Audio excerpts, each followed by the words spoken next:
Hi friends, welcome back. Today I'm going to show you how easy it is to make homemade almond milk.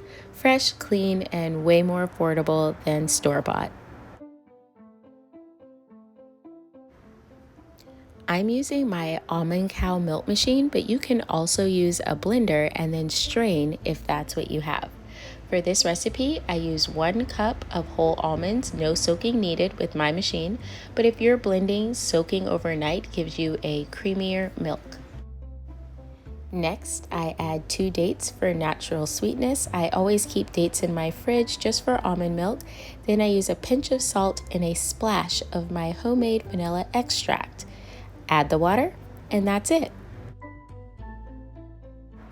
I run my machine for 2 cycles and my milk stays fresh in the fridge for 4 to 6 days. I use it as a base for my smoothies and even for my homemade coffee syrup. Making your own almond milk not only saves you money, but it also means no preservatives, no fillers, and no inflammatory dairy. If you're ready to take control of your ingredients, this is such a rewarding swap. Follow me for more simple and healthy recipes.